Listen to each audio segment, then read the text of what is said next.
பிஸ்மில்லா அல்ஹம்துலில்லா வஸ்ஸலாத்து வஸ்ஸலாமு அலா சய்யிதினா முஹம்மதின் வஅலா ஆலிஹி வஸஹ்பிஹி வஸல்லிம். அம்மா பாத். ஃபஅஊது பில்லாஹி மினஷ் ஷைத்தானிர் ரஜீம். பிஸ்மில்லாஹிர் ரஹ்மானிர் ரஹீம். வலம்மா தஹலு மின் ஹைஸு அமரஹும் அபூஹும் மா கான யக்னி அன்ஹும் மினல்லாஹி மின் ஷை இல்லா ஹாஜத்தன் ஃபீ நஃப்ஸி யாக்கூப கல்லாஹா வ இன்னஹு லது இல்மின் லிமா அல்லம்னாஹு வலாக்கின் அக்ஸரன் நாஸி லா யஅலமூன். உம்மஹாத்துல் மோமினினுடைய வரிசையில் நாங்கள் அதிகமான மனைவிமார்களுடைய வாழ்க்கையில் முக்கியமான விடயங்களை பற்றி பேசினோம். ஹஸ்ரத் ரசூலுல்லாவுக்கு 11 மனைவிமார். இது முத்தஃபக் அலைஹியான, அதாவது ஏகோபித்ததான முடிவு. சிலர் பலவாறு கருத்துக்களை சொல்லி கொண்டிருக்கிறாங்க. அவைகளுக்கு தகுதியான ஆதாரம் கிடையாது. எனவே ஆதாரபூர்வமான கருத்து தான் 11 மனைவிமார்கள். அதில் ஹதீஜா பின்த் ஹுவைலித் ரலியல்லாஹு அன்ஹா, சௌதா பின்த் ஜம்ஆ ரலியல்லாஹு அன்ஹா, ஆயிஷா பின்த் அபிபக்கர் ரலியல்லாஹு அன்ஹா, வ ஹப்ஸா பின்த் உமர் இப்னுல் ஹத்தாப் ரலியல்லாஹு அன்ஹா, வ உம்மு சலமா ரலியல்லாஹு அன்ஹா, உம்மு ஹபீபா ரலியல்லாஹு அன்ஹா, அதாவது பின்த் அபி சுஃபியான். இப்படியாக குறைஷியான பெண்கள், இவங்க எல்லாருமே குறைஷி வம்சத்தை சேர்ந்தவர்கள்.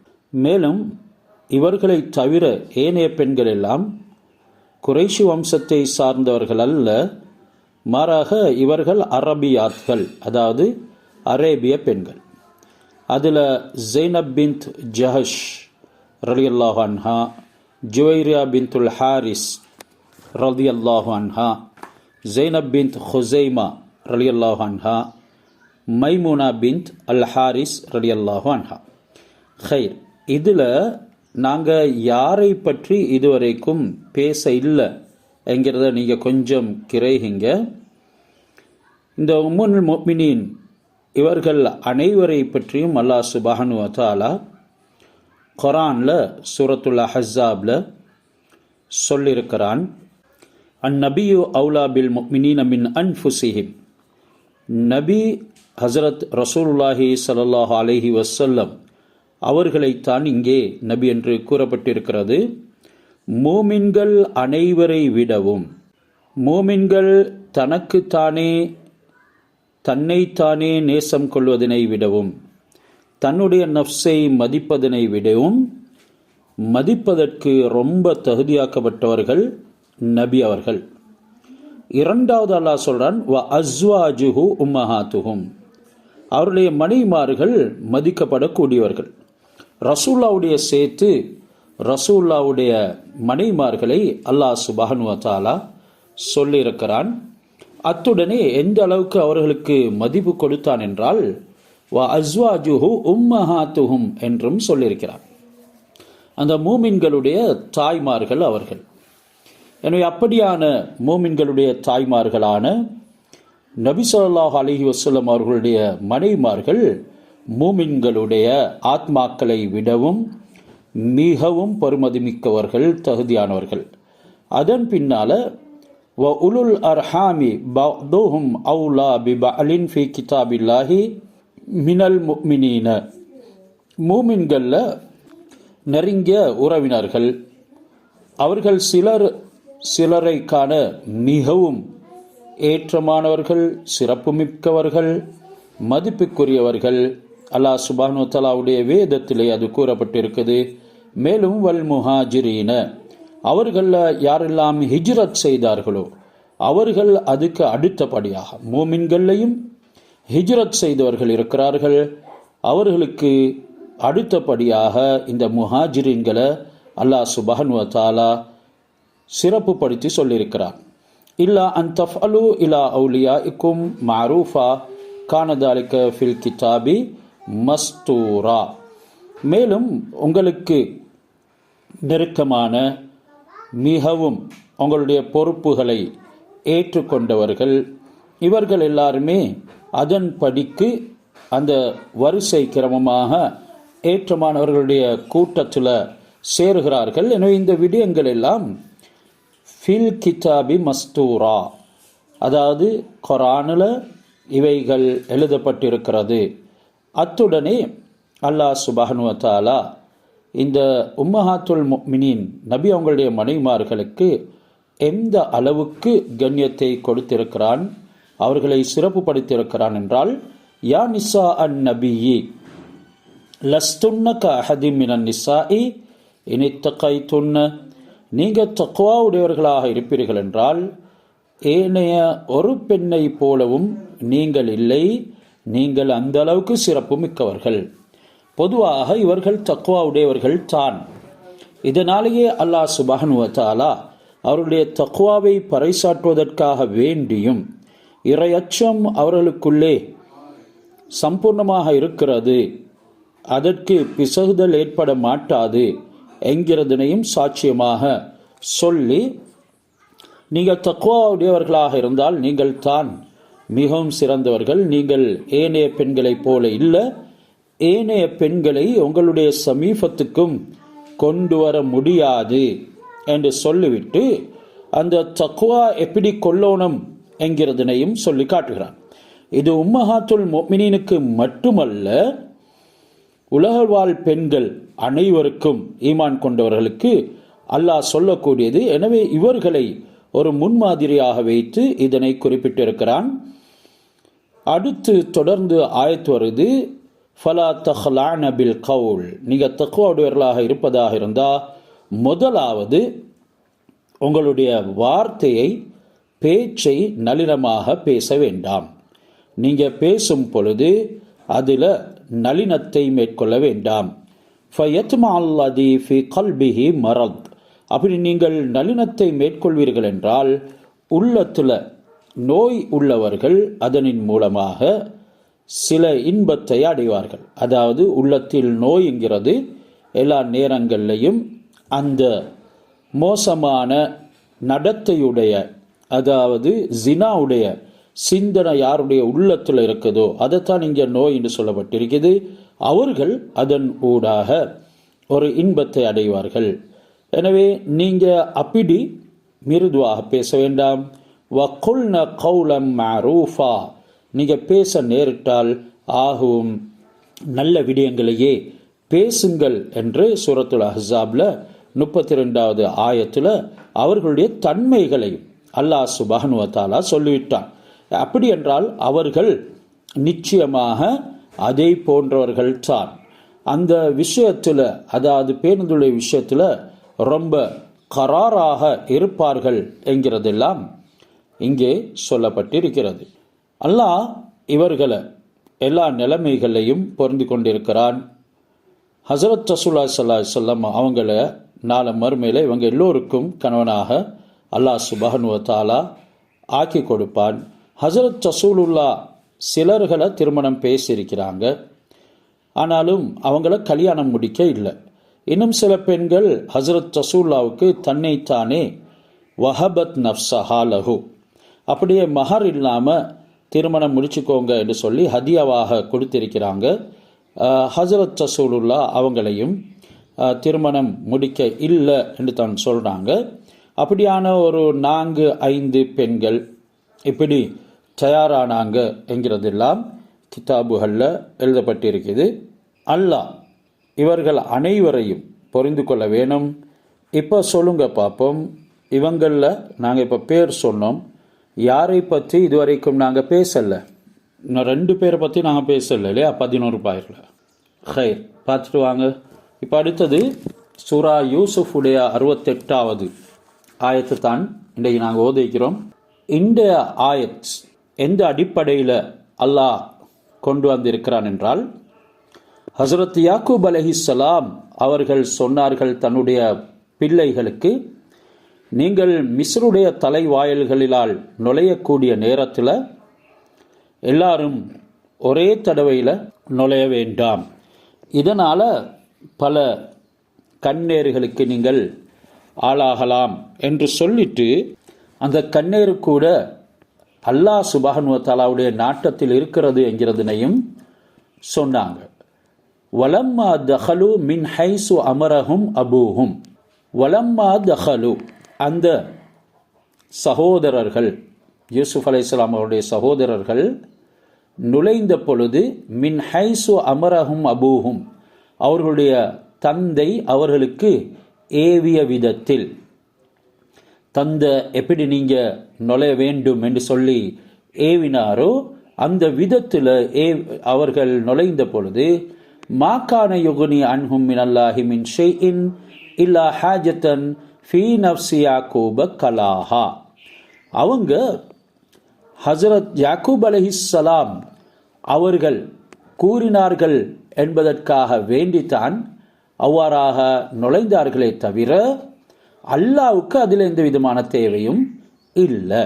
அதாவது இவர்கள் இப்படி யாக்கூப் அலைஹிஸ்ஸலாம் அவர்கள் சொன்ன மாதிரி எல்லோரும் தலைவாசலால் ஒரே தடவையில் நுழையக்கூடாது, பிரிந்து பிரிந்து தான் நுழைய வேண்டும் என்று யாக்கூப் அலைஹிஸ்ஸலாம் அவர்களுடைய கட்டளையை நிறைவேற்ற வேண்டும் என்பதற்காகவே தவிர அல்லாஹ் சுப்ஹானஹு வ தஆலாவுக்கு அதில் எந்த விதமான தேவையும் இல்லை, அல்லாஹ் அப்படி ஏவவும் இல்லை என்ற கருத்து தான் இங்கே எங்களுக்கு குர்ஆனுடைய ஆயத்து சொல்லி காட்டுது. ஏனெனில் வ இன்னஹு, அந்த அல்லாஹ் லது இல்மில் லிமா அல்லம்னாஹு, அவன் எதனையெல்லாம் மனிதனுக்கு கற்றுக் கொடுத்தானோ, அதாவது எதனையெல்லாம் எங்களுக்கு அல்லாஹ் கற்றுத்தந்தானோ அந்த விஷயத்தில் மிகவும் அறிவாற்றலுடையவனாக இருக்கிறான். வலாக்கின்ன அக்ஸரன் நாஸி லா யஅலமூன், என்றாலும் அதிகமான மக்கள் அதனை அறிய மாட்டார்கள் என்பது தான் அந்த ஆயத்தினுடைய கருத்து. தந்தை யாக்கூப் அலைஹிஸ்ஸலாம் அவங்களுடைய கட்டளைப்படி எகிப்துடைய தலைநகருக்குள்ள அவங்க வெவ்வேறாக பிரிந்து பல தலவாசல்களின் வழியாக நுழைஞ்சாங்க. அவங்க இப்படி செய்தது அவங்களுடைய தந்தையின் விருப்பத்தை நிறைவேற்றுவதற்கு தவிர வேற எந்த காரணமும் கிடையாது.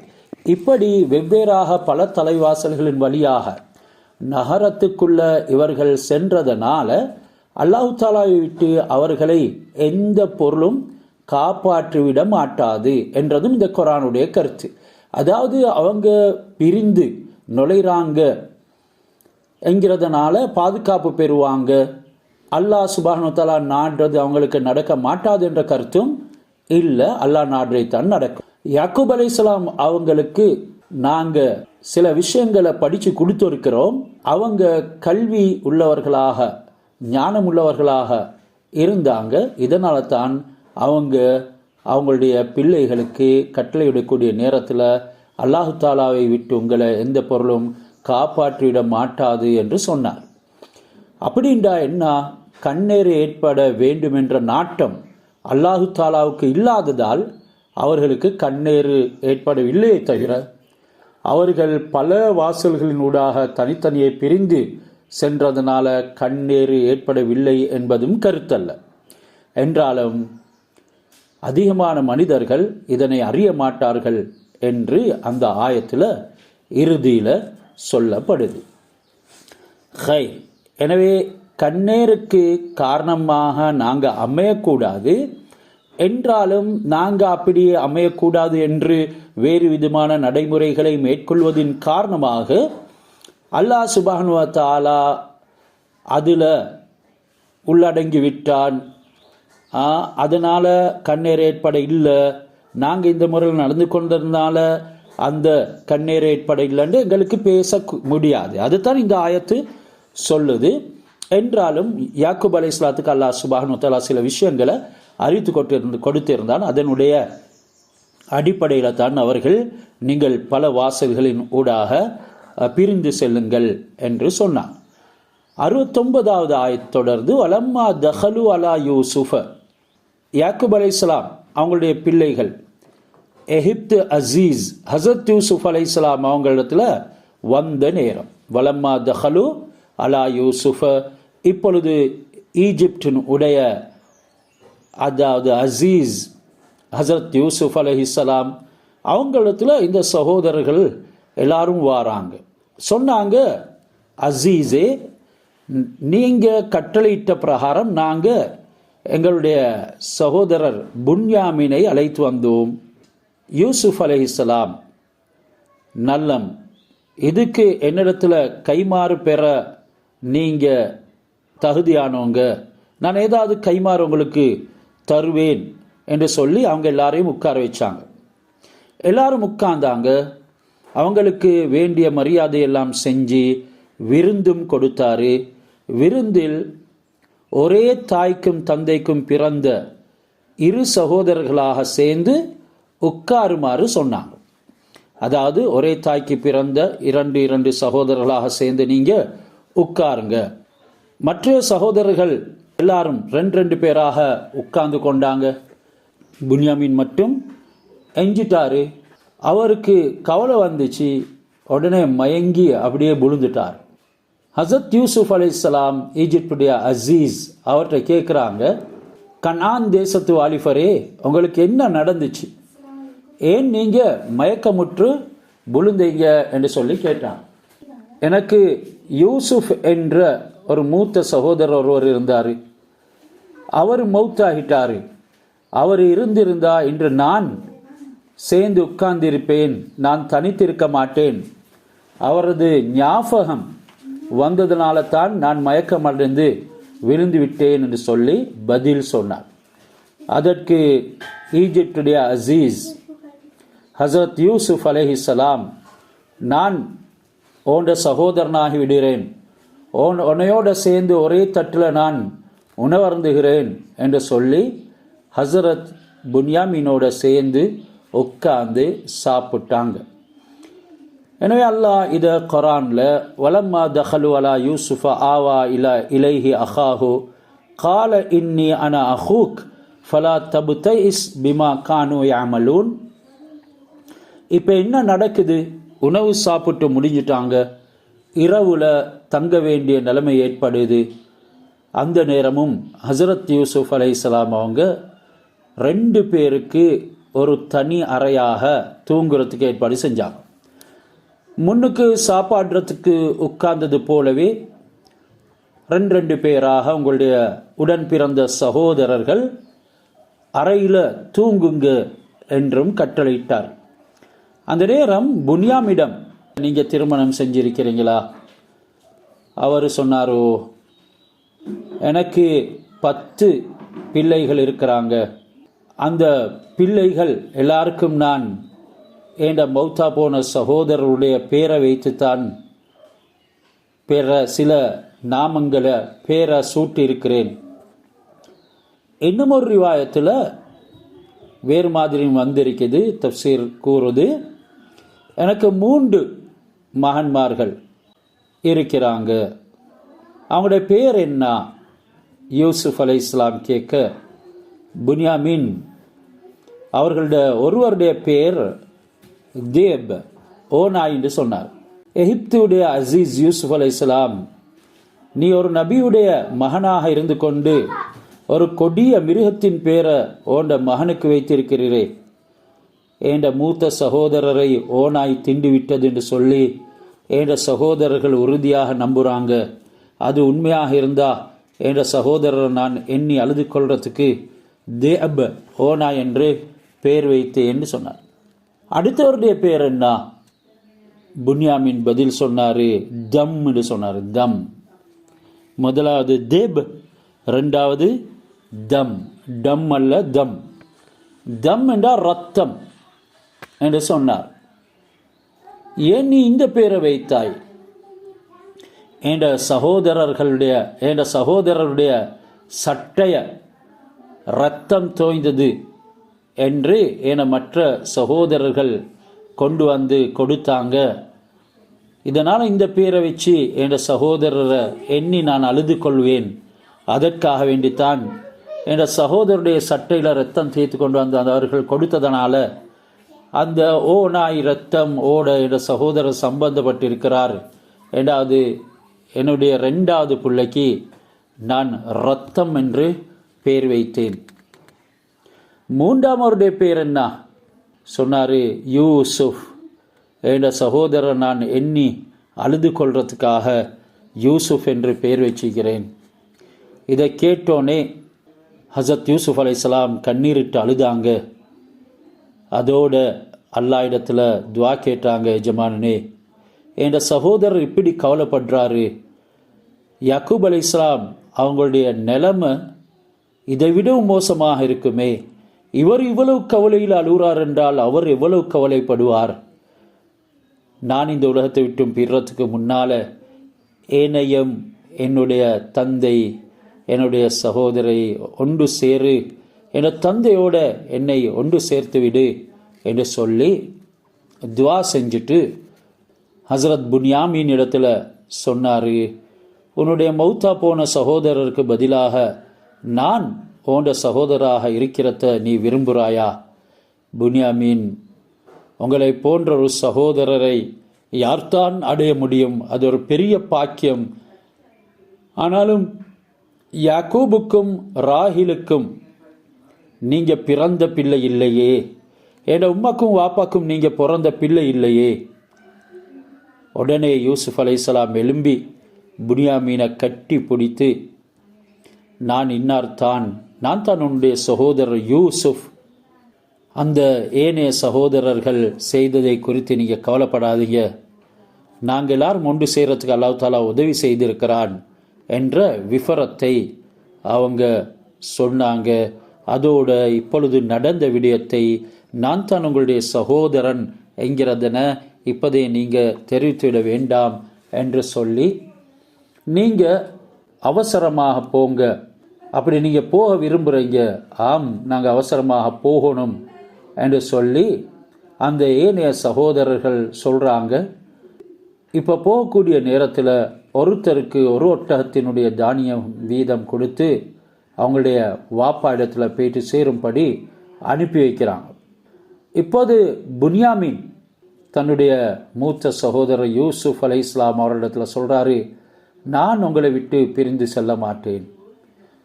யூசுப் அலைஹிஸ்ஸலாம் அவங்க, ஏண்ட பிரிவால் என் வாப்பா யாக்கூப் ரொம்பவும் கவலை அடைந்திருக்கிறாரு, நான் உங்களை தடுத்து நிறுத்தி கொண்டா இன்னும் அதிகமாக கவலைப்படுவார். நான் உங்களை தடுத்து நிறுத்துவேன் என்று இருந்தால் நேரடியாக இல்லாமல் வேறு தந்திரங்கள் மூலமாகத்தான் தடுக்க வேணும். அப்படி வேறு தந்திரங்களை கையாண்டா உங்களுக்கு இழிவை உண்டாக்கக்கூடும், உங்களுக்கு சில இழிவுகளை சுமக்க வேண்டி வரும். புன்யாமின் சொல்கிறாரு, நீங்கள் எது நல்லம் என்று சொல்லி கருதுறீங்களோ அப்படியான எந்த யுக்தியையும் செய்யுங்க, இழிவு உண்டாவதை குறித்து எனக்கு கவலை இல்லைன்னு சொன்னார். யூசுப் அலைஹிஸ்ஸலாம் அவங்க, நீங்கள் எல்லோரும் இப்பொழுது பயணமாகிட வேண்டும், இவரை தவிர, ஏனெனில் இவரிடத்தில் சில விடயங்கள் இருக்குது என்று சொல்லித்தான் அந்த நேரம் அவருடைய தானிய பைக்குள்ள அந்த தானியம் அளக்கும் தங்க கொத்த மறைத்து வைக்க ஏற்பாடு செஞ்சாங்க. எனவே நீங்கள் திருடிவிட்டதாக உங்களை நான் குற்றம் பிடிச்சு கொள்வேன். புன்யாமீனும் அதனை ஒப்புக்கொண்டாரு. தானியம் அளக்கும் கொத்து மறைத்து வைக்கப்பட்டது. அது இதுக்கு அடுத்த ஆயத்தில் சொல்லப்படுது. சில நேரங்களில் இந்த ஆயத்துகளுடைய கருத்துகளும் தஃப்சீர்களும் வைத்து பார்க்கும் பொழுது உண்மையான சில விடயங்களை மறைச்சு வைக்கிறதும் விரும்பத்தக்கது என்று ஒரு ஃபத்வா எங்களுக்கு எடுக்க முடியும். சில முக்கியமான நாங்கள் நாடிய நோக்கத்தை நிறைவேற்றிக் கொள்றதுக்கு அது உதவியாக இருக்கும். இதனால் அதை தெரிய வைக்காமல் ஒரு சில நேரம் வரும் வரைக்கும் மறைத்து வைக்க முடியும் என்கிறதும் சொல்லப்பட்டிருக்கிறது. எனவே உண்மைகளை அவ்வப்பொழுது கக்குவது உசிதமானது அல்ல. சில அதன் ஊடாக தீனுக்கு மார்க்கத்துக்கு உண்டான சில நலவுகள் இல்லாமல் போகும் என்றிருந்தால், இங்கேயும் இப்படி ஒரு பொய் கையாளப்பட்டிருக்கிறதே, நபிமார்களுக்கு மத்தியில் இப்படி நடக்குதே என்ற ஒரு எண்ணம் எங்களுக்கு வரலாம். எனவே இது ஒரு நலனை கருதி ரெண்டு பேருடையவும் பொருத்தத்தின் அடிப்படையில் யாருக்கு குற்றம் சாட்டப்படுதோ அவர் அதனை ஏற்றுக்கொண்டதின் அடிப்படையில் தான் நடந்திருக்கிறது. அதோடு இங்கே நல்ல முறையில் கவனித்து விருந்து உபசாரங்கள் எல்லாம் செஞ்சிருக்கிறாங்க. இது நபிமார்களுடைய சுன்னத், நபிமார்களுடைய நடைமுறை. இது எங்களுடைய வீட்டுக்கும் விருந்தாளிகள் வந்தால் இந்த நடைமுறைகள் முகம் சுளிக்காம ரொம்பவும் சந்தோஷமாக செய்ய வேணும். அதாவது ஹாஸ்பிட்டாலிட்டி, யாருக்கு, எங்களுடைய கெஸ்ட்டுக்கு மிகவும் நல்ல முறையில் ஷரியத்துக்கு மாறுதல் இல்லாத என்டர்டெயின்மெண்ட்டுடைய அடிப்படையில் செய்ய வேணும்.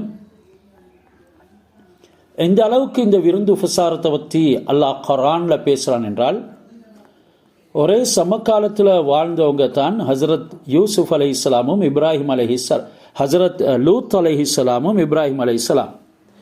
லூத் அலைஹிஸ்ஸலாம் அவர்களிடத்தில், இப்ராஹிம் அலைஹிஸ்ஸலாம் அவர்களிடத்தில் ஒரு பெரிய கூட்டம் மலாய்க்காமார்கள் வந்தார்கள், அழகான வாலிபர்களுடைய உருவத்தில். அந்த நேரம் ஒரு மாட்டு கண்டுக்குட்டியை அறுத்து ஹசரத் இப்ராஹிம் அலைஹிஸ்ஸலாம் விருந்து உபசாரம் செஞ்சாங்க.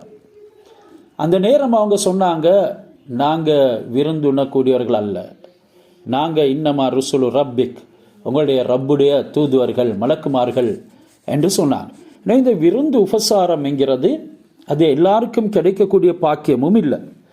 இன்றைக்கு விருந்தாளிகள் வரும் பொழுது எங்களவர்கள் முகம் சுளிக்கிறார்கள்.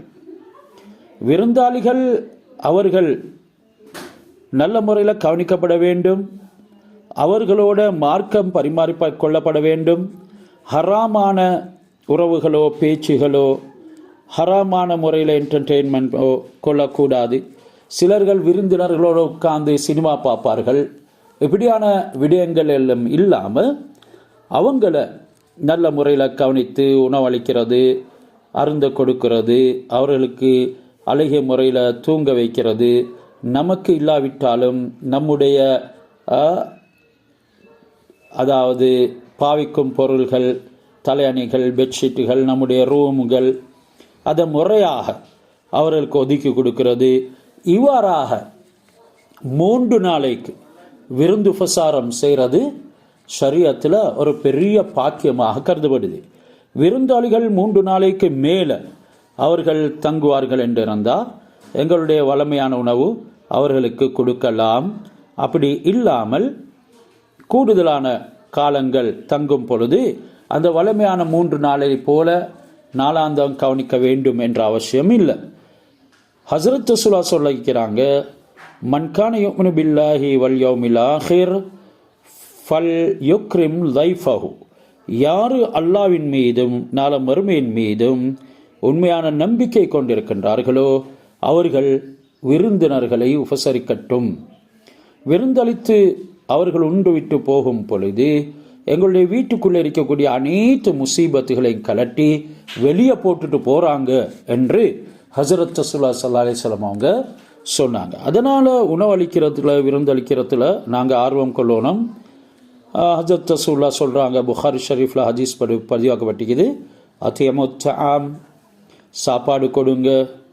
அதே மாதிரி வலா யஹத்து அலா தஆமில் மிஸ்கின், சிலவங்க ஏழைகளுக்கு சாப்பாடு கொடுக்கறதுக்கு தூண்டுறதும் இல்லை, அவங்க கொடுக்கறதும் இல்லை, கொடுக்கக்கூடியவங்கள தூண்டுறதும் இல்லைன்றெல்லாம் இந்த அளவுக்கு இப்படி இந்த உபசாரங்களை பற்றி பேசப்பட்டு இருக்குது.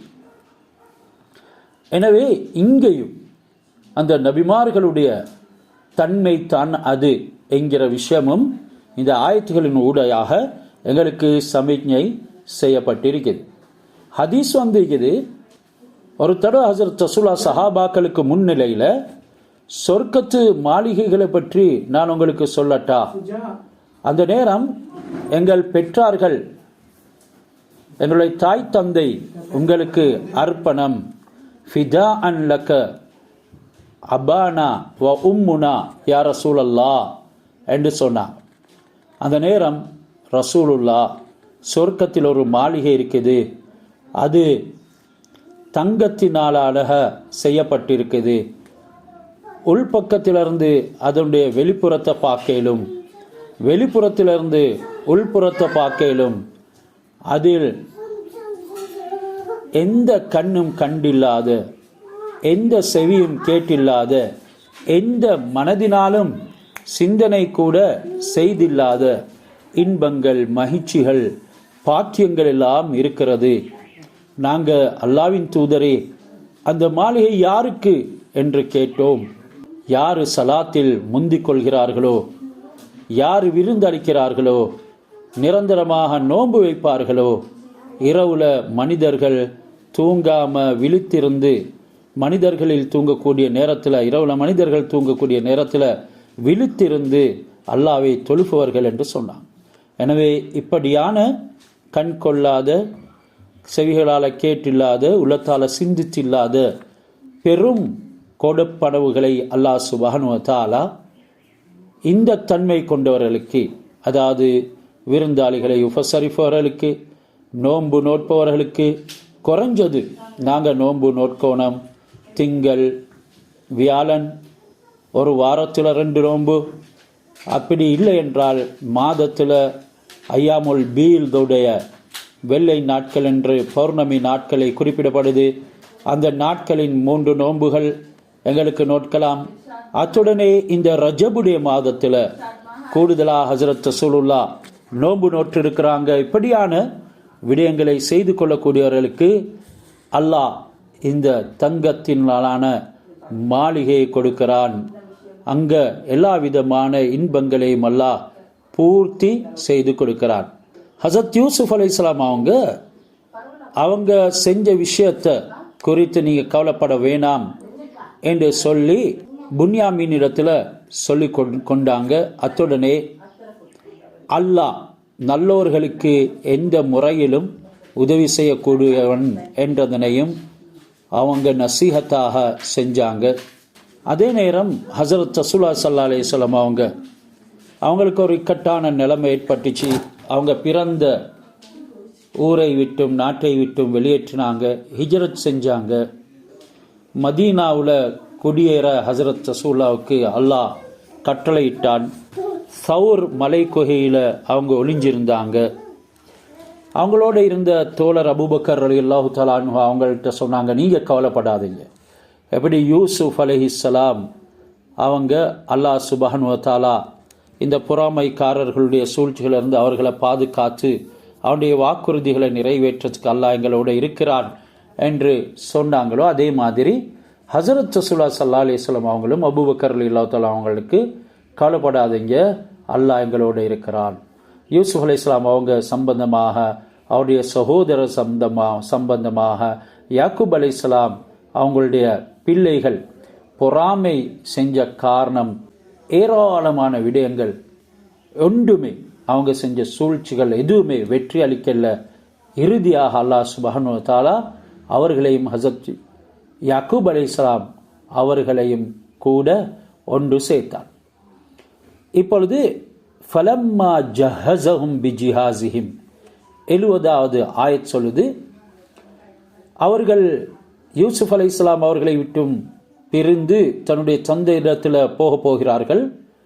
அந்த நேரம் பிரயாணத்துக்குரிய எல்லா விதமான ஆயத்தங்களும் செய்யப்பட்டுச்சு. ஃபலம்மா ஜஹஸஹும் பிஜிஹாஸிஹிம் ஜஅல ஸிகாயத ஃபீ ரஹ்லி அஹீஹி, தன்னுடைய பயண சாமான்களில் ஒரு கொத்தை அல்லது குவளையை அப்படியே தன்னுடைய சகோதரனுடைய பையிலே விட்டுட்டாங்க. சும்ம அத்தன முஅத்தினுன் ஐயத்துகள் ஈரு இன்னக்கும் லசாரிகூன், ஒட்டக தவளம்காரர்களே நீங்க எல்லாரும் திருடர்கள் என்று சொல்லி சத்தமிட்டு சொன்னார். ஹஸரத் யூசுப் அலைஹிஸ்ஸலாம் எகிப்து நாட்டில் மிகப்பெரிய பதவியை வகித்து வந்தாங்க. பதவிக்கு ஏற்ற மாதிரி குடும்ப வாழ்க்கையை நடத்தினாங்க. அவங்க பான மருந்துறதுக்காக ஏற்படுத்தியிருந்த ஒரு பாத்திரம், அது 2 லட்சம் தங்க நாணயம் விலை மதிப்புள்ளது. அது தங்க தீனார்களால் 2 லட்சம் விலை மதிப்புள்ளது. இது ஒரு வெள்ளி பாத்திரம் என்றும், இது மாணிக்கத்தால் பதியப்பட்ட ஒரு பாத்திரம் என்றும் எல்லாம் சொல்லப்பட்டிருக்குது. பளிங்கு பாத்திரம், பச்சை மரகதத்தால் செய்யப்பட்டது. பல ரிவாயத்துகள் இப்படி இருக்குது. பாத்திரத்தை அல்லது இந்த குவளைய அல்லது இந்த தானியம் அளிக்கும் கொத்தை தான் அவர்களுடைய சகோதரனின் பையிலே போட்டாங்க. இந்த முறையில் புன்யாமீன் தடுத்து நிறுத்தப்படுகிறார். இவைகள் குர்ஆனுடைய ஆயத்துகள் எங்களுக்கு சொல்லுது. ஹஸரத் யூசுப் அலைஹிஸ்ஸலாம், இன்னி அனா அஹூக், நான் உங்களுடைய சகோதரன் புன்யாமீன், ஃபலா தபுத்த இஸ் பிமா கானு யாமலூன், நீங்கள் அவர்கள் செய்கிற விஷயத்தில் கவலைப்படாதீங்க என்றெல்லாம் சொல்லி இறுதியில் இந்த யுக்தியையும் கையாண்டு தன்னுடைய சகோதரரை தன்னுடன் நிறுத்தி கொள்கிறான்.